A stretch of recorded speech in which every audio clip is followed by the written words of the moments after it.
बिस्मिल्लाहिर्रहमानिर्रहीम। अस्सलामुअलैकुम दोस्तों, मैं हूं इरफान और आप देख रहे हैं मेरा यूट्यूब चैनल इरफान लर्नेक्स आईटी। दोस्तों, हमारी हर नई आने वाली वीडियो से बाखबर रहने के लिए हमारे चैनल को सब्सक्राइब करें और साथ में बेल के आइकॉन पे क्लिक करना मत भूलिएगा। हमारी आज की वीडियो का टॉपिक है एलिमेंट्स ऑफ आईटी। तो आइए वीडियो स्टार्ट करते हैं। A computer or communication system is made up 6 elements. Number 1, people. Number 2, procedure.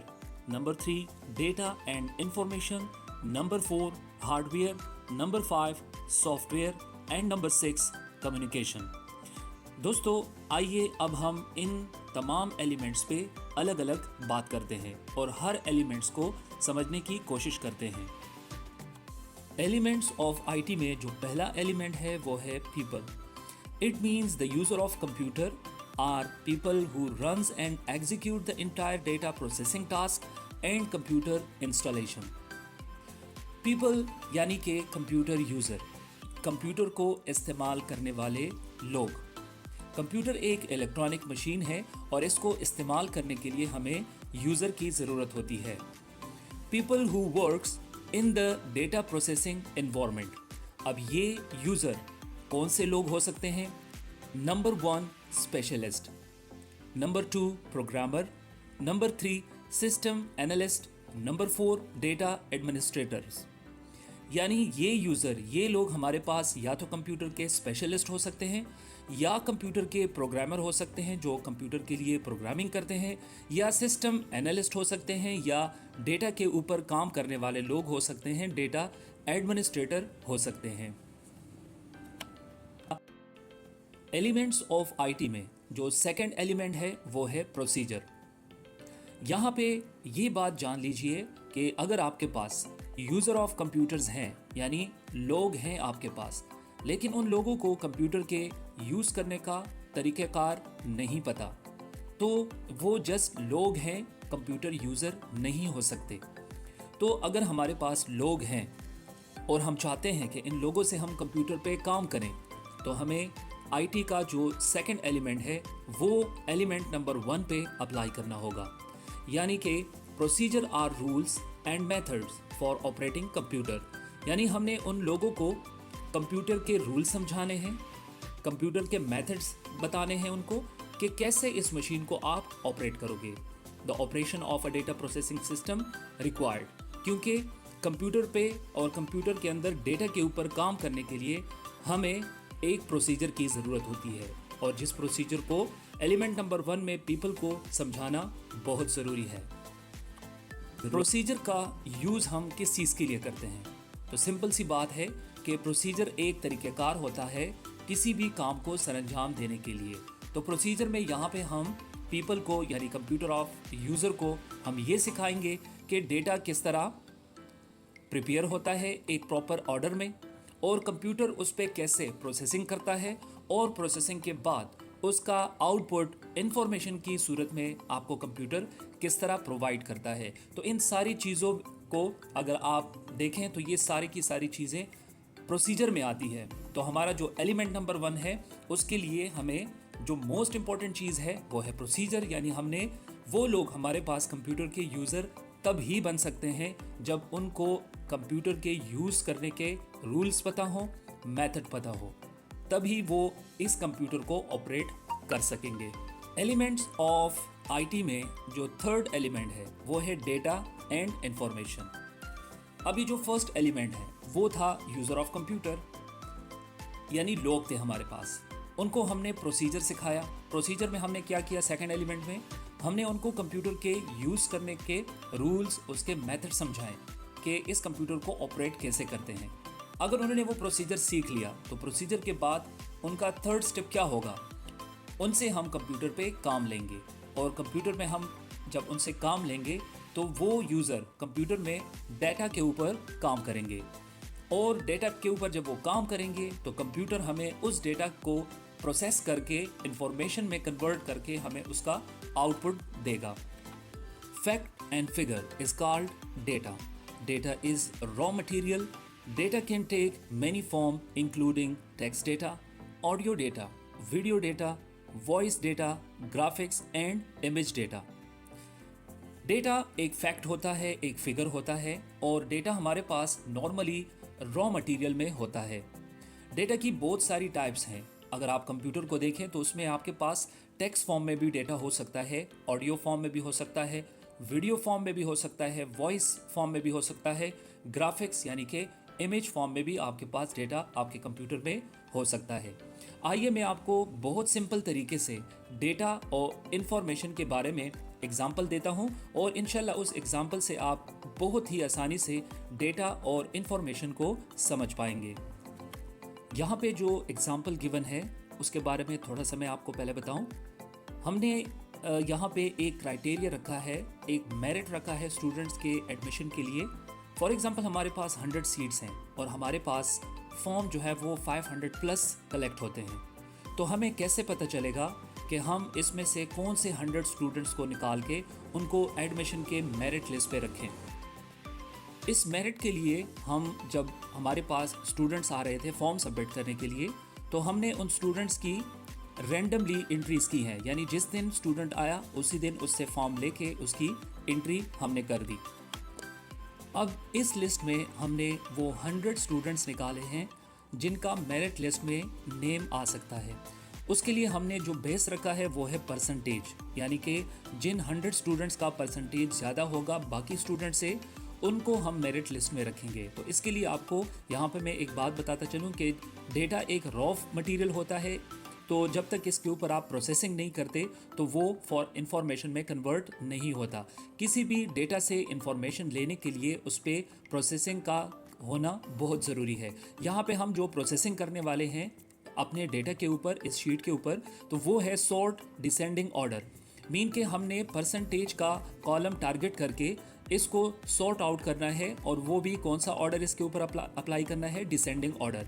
Descending order का जैसे ही आपको पता है कि डिसेंडिंग ऑर्डर में जो ग्रेटर नंबर होता है वो ऊपर आता है, जो छोटे नंबर होते हैं वो बॉटम पे चले जाते हैं। तो जैसे ही आप इसको डिसेंडिंग ऑर्डर प्रोसेसिंग इसके ऊपर आप करेंगे तो यहाँ पे आप देखें आपके पास जो ग्रेटर परसेंटेज वाले स्टूडेंट्स हैं वो ऑटोमेटिकली टॉप पे आ गए, जो लेस परसेंटेज वाले स्टूडेंट्स थे वो ऑटोमेटिकली बॉटम पे चले गए। तो आप इस वाली लिस्ट से इजीली जो टॉप के 100 स्टूडेंट्स हैं, जो मेरिट आपने रखा है, 100 सीट्स हैं आपके पास, वो आप यहाँ से 100 स्टूडेंट्स की लिस्ट इजीली जो है यहाँ से आप उठा सकते हैं। तो यहाँ पे आपने देखा जो हमारे पास जो पहली लिस्ट थी उसको आप डेटा कह सकते हो, और इसमें हमारे पास रिकॉर्ड्स रैंडमली थे, मीन के रॉ फॉर्म में थे, कोई मीनिंगफुल रिजल्ट हमें इस शीट से नहीं मिल रहा था।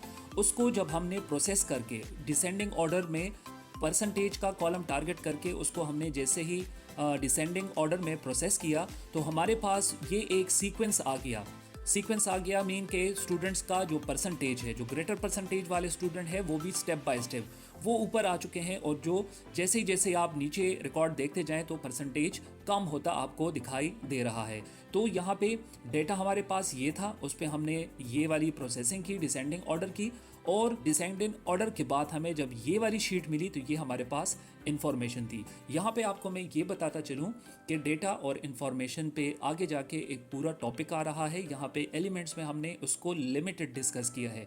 इंशाल्लाह जो डेटा और इन्फॉर्मेशन पे जो टॉपिक आ रहा है बहुत जल्द, उसमें हम डेटा और इन्फॉर्मेशन को डिटेल के साथ डिस्कस करेंगे।